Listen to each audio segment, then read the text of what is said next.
Hello, everybody. Welcome back to episode 2 of Cold Extraction. Lex the Grey here. This is our solo Savage Worlds one-shot. Jax, and Keera have escaped the wolves. We had a slight time jump, about an hour or so. It's late evening, the sun's set, and both of our individuals have night vision goggles on to assist with the visual. Now here, we can see there's this big open area with a frozen lake, but there's a campsite here with 3 individuals. I have them marked as enemies, or I should say rivals. This silver die is a snowmobile. So as we can see, there's this descent path that going to the camp. These 3 have a fire set. They're sitting on logs. Obviously, the tent is tied down because of the wind. And they're talking amongst each other. Now, as our 2 have arrived, these are stones, roughly the height of Jax, for example. So, we're going to have to do a notice roll to see if either Jax or Keera notice these 3 here. I have an idea for who they are. That was predetermined. But do they see them? Because if they don't, we might have a problem. So our notice rolls for both characters still remain at D6 per. Let's do Jax first. We still have their 2 bennies from prior. We have not technically ended the session yet. So there you go. They still have their 2 bennies. This roll is for Jax. And look at that. Even if I had a modifier, which I didn't, the regular D6 at least, and a 7 is obviously a success, not a raise over the 4 target number. So, Jax notices these 3. However, because it was not an ace, or it was not a raise, he sees the snowmobile instead. This stone here obstructs the view of these 3. So these stones here, and possibly the elevation. He does see a campfire in the tent, but he does not see the heads of these 3 individuals. He only sees the snowmobile. Keera is going to do a notice roll on her own before they converse and exchange details on what they see. 5 is a regular success. She also sees the snowmobile and the campfire. Due to her position, she is right between these rocks. In line of sight, she spots the campfire but not the individuals. However, this is very concerning. They were expected to be the only people in the area, the only humans. So, they huddle behind this rock and peek over to see what exactly are they looking for. They look back at the snowmobile, and she takes out her tablet and uses her camera to zoom in. It's a high-tech piece of equipment, so it has a very impressive zoom. And what she's going to do is try to figure out if the snowmobile has any emblems or markings on it. So this will be not necessarily a roll, a trait roll, but will be a question for the oracle. Does this snowmobile, is it just a conventional rental, or does it belong to a certain party? So I'm going to say 50% chance it has an emblem. It does. So with that standard yes, that's about midway yes, they see an emblem on the left face of the snowmobile. And it's an emblem designed of a scorpion logo. Now, we're going to do a knowledge check. So, the emblem is of a scorpion, but what does that mean for our team? A knowledge check will first use, she mentions or shows the tablet to Jax to see if he recognizes the logo. I'm going to do a standard D4 target number, and the notice for him is a D6. I'm sorry, the knowledge. Oh, that was a close one, actually. Almost snake eyes. His knowledge is nothing. So we have to re-roll that with a D4 and a penalty of -2 because it's not a skilled roll. Yep, he does not have knowledge. So -2, and neither a success. He shakes his head and says he's never seen that logo before. But does Keera? Her knowledge is actually a D8, so it's fairly impressive. We'll roll for her. I think I'll give her a +2, and here's why. She is the smarter one, that's clear. And she is more tech savvy, so she's been around the block in terms of jobs, working in the black market, working for as a not a hired gun, but as a hired tech operative. So she has knowledge of other agencies and other companies in the immediate area, most likely in the United States and to a degree internationally. So I'll give her a +2 on this knowledge roll.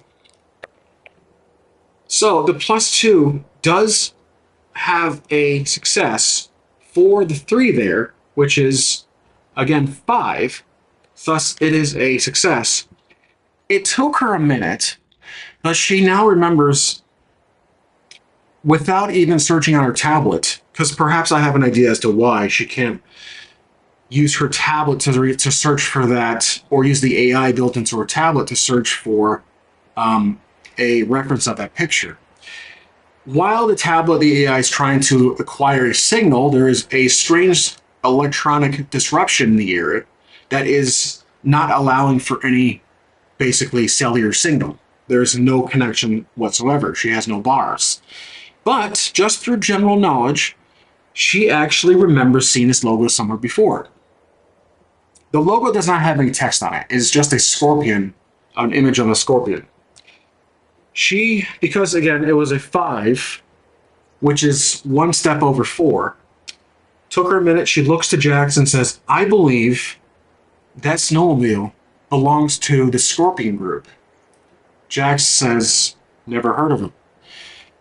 She says that she's been hired by them once or twice before. They are a top elite group of mercenaries that are world-renowned, though they operate in the shadows. The Scorpion Group is basically a mercenary group, but very bureaucratic. So they're very, I should say, they have a corporate organization that operates as a,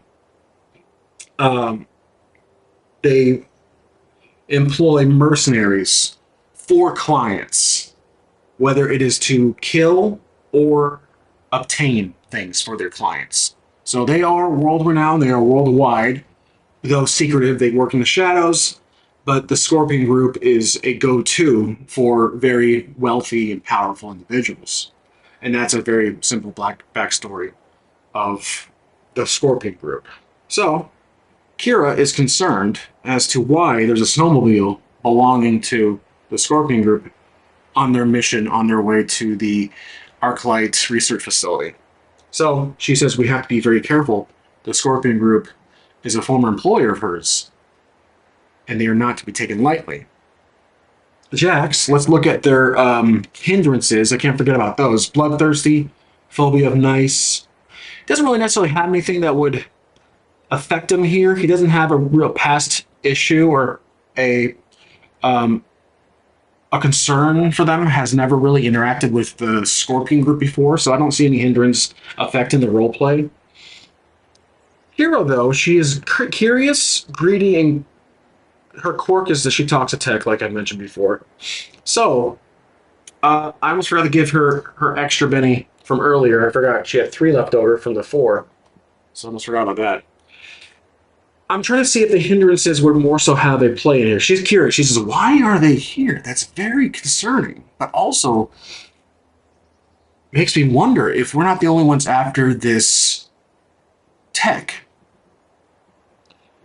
So she's greedy, saying, you know what? If these are mercs like us, they're bound to have some really nice weapons and tech on them. I say if we take them out, we can certainly use them for this mission. Jax doesn't really object. He's, again, this is not really any hindrance or edge against him, or a hindrance against the idea. He nods and he says, this sounds like a good idea, but can we see them? So they're going to carefully, again, these three are conversing. They are here indeed, but our characters didn't know that just yet.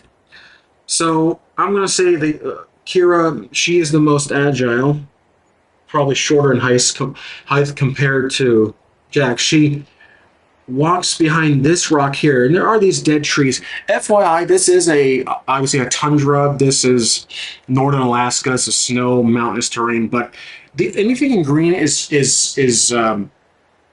a tree. It is going to be brush. They're all dead. There's no leaves. They're just trees. So FYI, I use green just to distinguish them compared to the ridges I draw in black here. So she walks behind this stone, and then she kind of walks up to the edge here behind the tree, just remaining kneeling down, crouching. Jax just kind of stays behind, keep an eye on Keera, and looking also then ahead. We're going to do another notice roll. I'm going to give her a +1 here because she has the advantage of height, of elevation, and she's more aware of the situation now. So her notice roll is a d6, and we still use that wild die.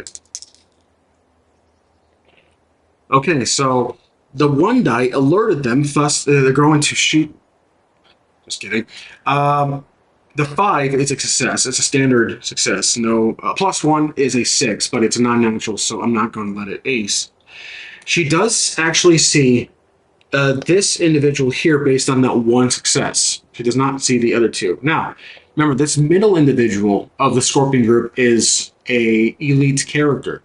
He's going to be a D8 if we ever have a run-in with them. But they're going to play it smart for now because they're outnumbered. Well, they are technically outnumbered per our eyes, but they don't know just yet. She turns to Jax and says, I see. She does this with her hand. I see 1. Like she does this with her eyes, and she points and she sees 1. Jax then slowly walks up to alongside Keera, and now he will do a notice roll. He's also a d6.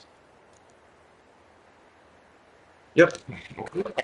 Just confirming he can't see it. So there is a slight gust of wind, and snow starts to fall, blocking his vision. So this then also impacts Keera, but she got the first line of sight at this individual. He says, I can't see anything. Now the night vision goggles. So let's take a quick little, that actually probably would have added a +2. So let me re-roll that. +2 with using the night vision goggles. Maybe he had them off. He put them back down. He put them back on. She kind of bumped his shoulder and says, keep those on. And so he's stubborn, which is not necessarily a hindrance, but I can picture him doing that. Now he's going to do another notice roll. But this guy got up to go inside the tent. And this individual stood up to put his hands on the fire to get closer, while the third, the elite, remained seated with the seatbelts fastened. Now, we're rolling another notice roll, but +2 for this time for our Jax character. +2 for this roll. And luckily, that's a 7. So that is a success. He actually now sees this individual. He tells Keera, I see another one standing near the fire. And then she leans over with her goggles, her night vision goggles, to do another roll, +2, confirmation, and the ace is on the wild die. That's a 7. So +2 is 8, 9. She gets 1 raise. So not only does she see this individual, she says, I saw 1 here, and now there's no one, which means there's 2. But she also sees this big guy stand up with his hands on the fire. So they're talking. They're basically getting prepared to shut in for the night. So she confirms now there's 3. There was 1 here. He entered. There's another here. He's standing there talking, and she sees this bigger individual, and her she raises her eyebrows and takes off the goggles, looks at Jax, and says, "It looks like we're dealing with 3 mercs from the Scorpion group."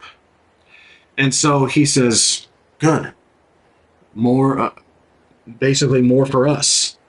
So she says, "Well, let's not be too overconfident here. We have to approach this. We have to be smart here." So, while they are going to enter back inside, I'm going to say that these two go back inside, prepare to go to bed, or at least one stands in guard. Does the big boss here go inside? And I'm not sure yet if he's a wild card, but 25% chance. He does not. He remains standing as he is looking at something on his phone. So they have a cell signal, but our 2 characters don't, which is quite strange. Now, Keera sees him on his phone doing something. Maybe he's not necessarily using the phone or the device to browse the web or watch Netflix, but maybe he's going over it, looking at a dossier or a report on their mission here. They could be here for several reasons, but most likely it's going to be tied to the piece of tech that our team is after. So Keera says we got to get closer to see what he's doing.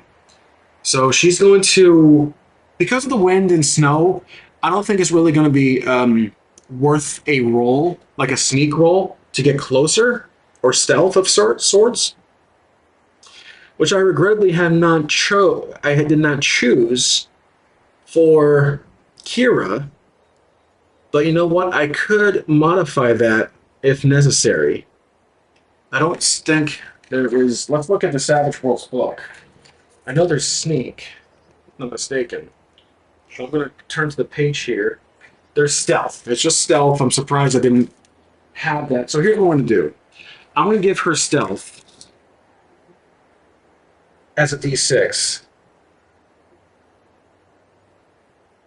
Kind of cheating it in there, but I'm not going to give it to... I'm not going to give a D8 by any means. Just enough to give her an edge. Not an edge, but figuratively speaking. So, they're going to slowly walk with their guns. And Keira's first. Jax is right behind. They're hide behind this stone. So, he is actually now going to walk over to the snowmobile. And they don't see that. So they're going to go behind the stone. They're going to kneel down, heads poking over. And using the night vision goggles, they're looking at the campfire, because the fire is pretty simple to spot. So we're going to do a notice roll. Once again, they are closer with the night vision goggles. I will do a +1, +2 on both of them. And they both have notice of D6, just confirming that once more. Let's roll it first for Jax. Okay, he sees the campfire, the success. I'll keep that one in mind. Keira aces on the standard D4. That's going to be 11. So 11 is actually a 1 raise. Yep, 1 raise on that. Meaning, so Jax sees the campfire, but Keira, and that there's nobody there, so he's confused. He must have went inside. But Keira spots him behind the stone, his head, right below this lip of the stone, walking up to the snowmobile. She taps him on the shoulder and points, just kind of gestures to look over there, and Jax can kind of see him. Oh, you know what? This would be another notice roll, but we're going to do a group notice roll. So this is to help. We'll do a +1. Well, night vision goggles +2 standard, +3 on this roll to see if he can spot. We're not, this may not be worth a roll. I could just say narratively that he does spot it, but I'm curious about the +3 now. So I've never done a assist roll before. So 3, and the wild die aces. Ooh, okay, so 10 +3 is 13. That's 2 raises, so 8, 12. 2 raises. Now, I'm thinking at this moment, that raise, he can see the boss. Well, let's treat these 2 raises with something as a gift for our team. So, the first raise, in his opinion, He believes that this guy is the boss of the mercs of the group. He's whispering to Keera. He says, I believe he is the boss. Yeah, he's the guy. That's the one in charge. However, the extra raise, we need a narrative gift for Jax. And that gift is going to be communicate 33. Frightening. Oh, okay, so here's the thing. He knows who this is. So he can tell not by the man's face, but by his clothing. He recognizes this man. He lowers his shotgun. He kneels down and brings her down. And he says, I know who that is. That clothing is unmistakable.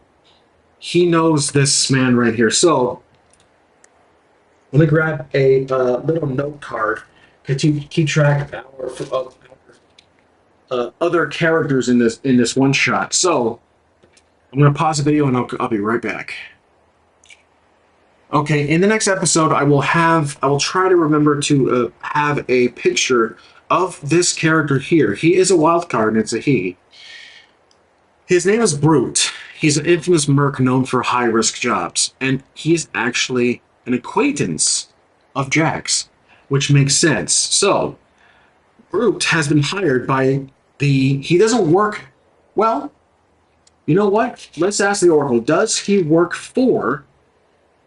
as an employee of the Scorpion Group? I totally forgot to choose a percentage. I'm going to say 75% chance. That is a yes. He has recently joined the group, but they don't know that. Jax knows him from past jobs. They probably worked together. They've probably seen each other via contact communication, or exchange of communications. But he knows that individual. It's unmistakable that he recognizes the clothing of Brute. So he says that he says Brute is a monster. We need to avoid him at all cost. And here's what's going to happen. As Brute is at this snowmobile, he opens up a side compartment and pulls out a weapon, basically pulling out some ammo too. And that's blocking the view of the snowmobile from Jax and Keera spotting that. But what I'm going to do is roll 2d6 with one wild die to see who spots it. Now, the blue will be Jax, red will be Keera. This is a 4 with a -2, even with the night vision goggles, because he's blocking the view. Okay, so they both fail on their regular die. However, the 4 is going to be... Oh, I completely forgot. I'm sorry. I need to switch out one whistle for a wild die. I'm going to re-roll that. There we go. Okay. So Jax aces. The wild die fails. Keera doesn't notice.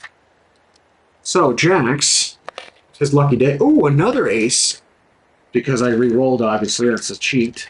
But, oh my gosh. 3 d6s. 3 6s. Another 6. I gotta keep going. Okay. 6, 12, 18, 24. I'm not exactly sure what I can do here. But 6, 12, 18, 22. Sorry, 22. A -2, I said, so that's 20. Over the 4, that's 4 raises. Okay. So let's give him 2 bennies. So he's up to 4 now. I'll reward him for that roll. That's going to be the 2 raises. Now the other 2 raises with a 20, I'll give Keera. Well, actually, that's probably too much. He notices something very peculiar. So he notices something very specific, and what we're going to do is ask the Oracle, what exactly did he catch here? It's going to be monumental. 2 raises worth. 63 information. That is exactly what I was hoping for. 53 loud. Oh. Okay.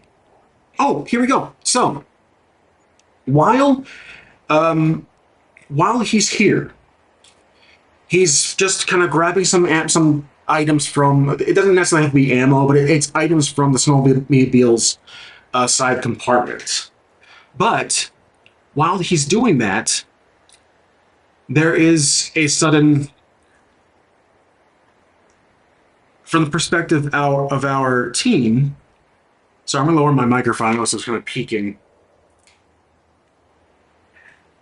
From the perspective of Jax and Keera, there's a sudden bang, a gunshot.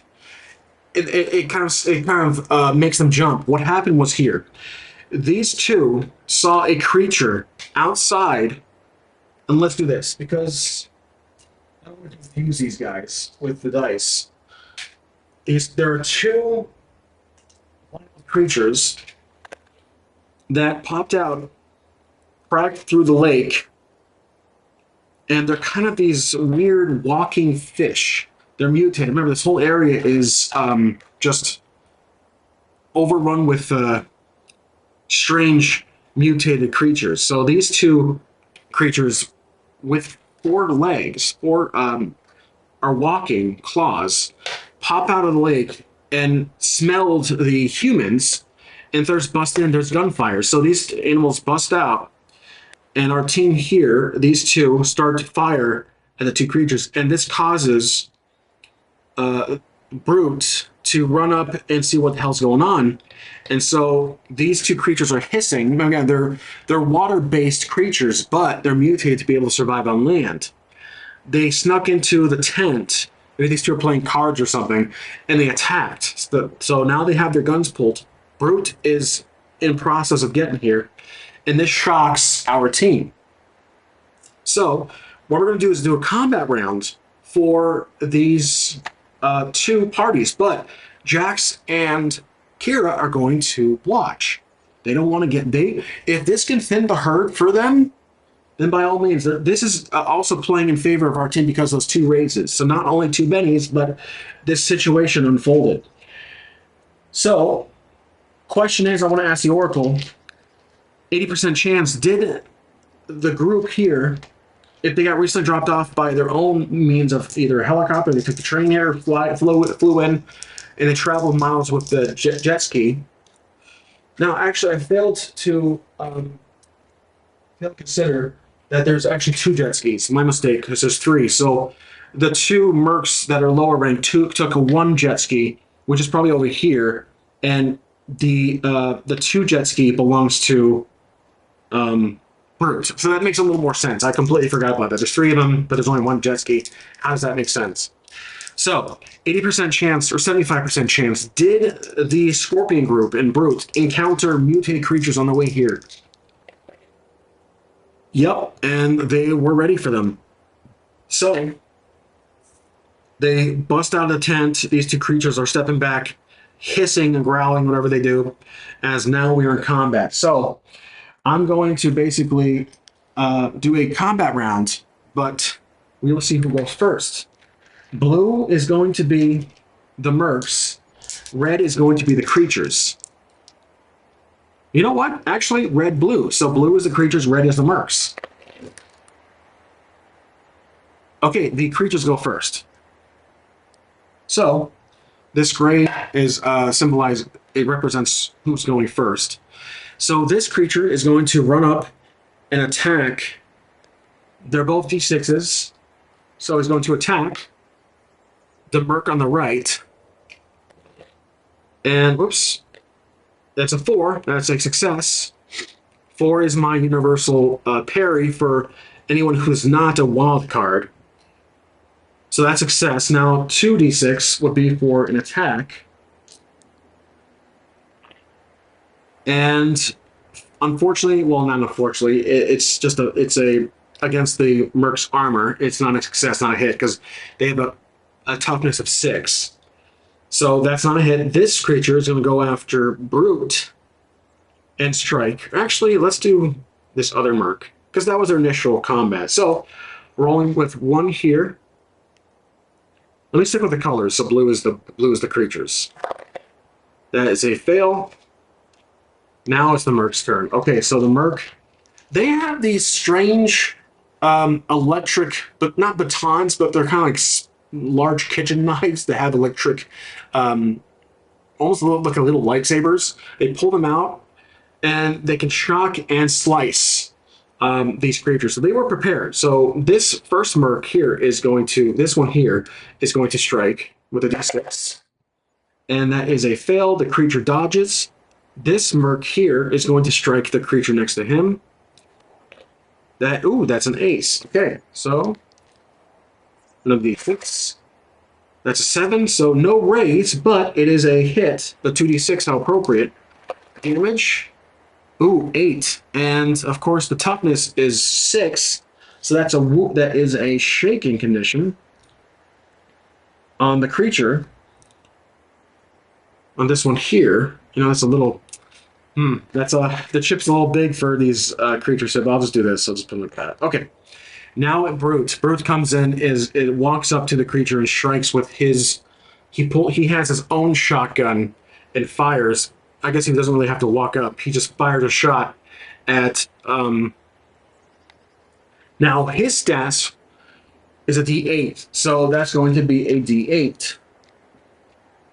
He's red, so we're back to this side. 2, the shot misses. It fires the ground. The creature jumps back. Now we're back to the creatures. So this creature is going to strike at Brute because it fired at his brethren, and that will be a d6, blue d6 actually. 3, that's a miss. We have to do a spirit roll for the creature for this one. 4, oh, ace. Okay. That's going to be 7, 8, 9. That's 1 raise. Thus, it loses the shaking condition. And I'll let it do an extra d6 for the attack. It's going to attack Brute. Brute's become the main target for these two. That's going to be, ooh, an ace. 3. Okay, so that's 9, 10, 11. That's 1 raise over 4. So an extra d6 of damage. 2d6. With a 3rd extra die. Alright, we have 1 ace of damage. Alright, so that was actually a really good hit by these mutated water creatures. 9. Okay, so we have 6, 9, 12, 14 damage. So that's going to be toughness of 8. 14 is 1 raise, which means 1 wound on Brute. So Brute is actually the first one to take a wound here. Okay. Now back to them. Let's see. This merc runs around the campfire from behind and will gain advantage striking the creature from behind. So kind of a sneak attack. So d6 plus 2 on the roll. Ooh, ace even on top of that. Oh, sorry, her picture's blocking the way. All right, that's a 4, so that's going to be 10 plus 2 is 12. And their parry is 4, which is 2 raises, thus an extra d6 of damage. So that's 3 d6s. This merc, again, is attacking this creature here. And that's going to be 1 exploding. Okay, so basically, yeah, this creature is, even with a d6, it's going to be aced on that one. Even without considering the ace, yeah, it's dead. So this creature's been defeated. Put it back in its pile. All right. And then the other merc is going to attack this creature from the side. No advantage, though, just a regular attack. 1, that's a fail. The creature parries. Back to Brute. He has to he could spend a Benny. We have 2 Bennies for the GM. Can't forget that. 2 Bennies based on how many characters, how many player characters. We can spend a Benny for him to... I forgot to actually spend it to soak the damage. That was my fault. So here's what I'll do. I'll allow him to soak it, but he has to do a vigor roll to see if he can soak it. This will be a d8 and a wild die, which I have not been rolling at all for him. So some mistakes here on my part, moving forward. Okay, so he's able to soak it with, well, yeah, he's able to soak it. I'll let him soak that wound from earlier. We're kind of going back in the past here, and he soaked it. So because I failed to allow him a chance to soak the wound. Okay, so that we spent that many technically, and one remaining for the GM side. And I will let him attack as an apology letter for his character. He's going to attack this remaining creature with a D8 and a wild die. Can't forget that. It was a wild die. Ooh, though he's still worn out from taking that wound. That's a fail. Okay, the creature knows it is outmatched. He's going to flee back into the waters. That is within 6 inches, so 2 here. Yep, that's within route. So it jumps back in the water and scurries away. Thus, combat is over. The creature knows it is outmatched. Okay, so the 2 mercs check on the captain. He pushes them away. He says, "I'm fine. Get away from me." He says, we need to pack up and we need to find a new area to camp. So we need to find a better spot to camp. I'm gonna take away this turn indicator. So they're prepared to pack up camp because they know that this area has been compromised with this ice. I don't think they knew about this, that this lake had mutated creatures inside. So they're going to break down the camp. One guy gets inside. Now, this whole time, they've been watching, and Keera says, her hindrance says, "It was crazy." Like she acknowledges that was crazy. She recorded the whole thing on the tablet. Well, whatever they can see, they saw gunfire, flashes. Maybe the camera does have some really good low light quality. But Jax was just watching it unfold. Sorry, this is Keera here. She's recording the whole thing. And she says, once we get cell signal, she's going to send the video back to the broker to show that they're not the only ones in the area, with the message saying that they expect a higher payment now. They got to deal with fellow mercs. Because Jax also thinks that they're here for the same thing, the item, I keep thinking artifact, but the piece of tech that they're looking for. Which, in the last episode, I did mention what it could be, but we will figure that out once we actually get to the site. So once we actually do find, if they do indeed find the item in the very end of this one-shot, we will detail what it is. Not right now, I'm just calling it the item. The piece of tech, the item. So, as they pack up, I have to figure out what they're going to do here. Keera is greedy. She says, "This is our chance. While they're packing up, we can get down there and steal something from this." They don't see this snowmobile; they see this one. She says, "We can steal what?" Keira's here. We can steal something from this jet ski. Jax, he's not sure about that. He says, "Yeah, but that's Brute. Brute is he's a monster. He's world renowned as one of the most dangerous mercs out there. He would never go 1-to-1 with him, like toe-to-toe with this guy. Even though technically he's probably just as tough as Jax." But anyways, these 2 are packing down the tent. They're doing it rather swiftly. So what I'll do is grab the eraser, or maybe just a smaller eraser. That's the one here. And as they pack up the tent, they put it in their travel bag and they stuff it. They tie it to the back of the second snowmobile that they spot. So the fire's been put out. I'm just going to plop it like that. It's been brushed. It's been put out. And Jax thinks, let them go. We'll follow them. See if they're actually going to the site. We'll keep up.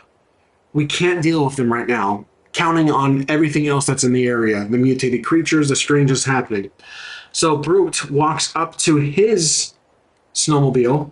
These 2 finish up tying, putting things away. These snowmobiles are custom. They have big compartments.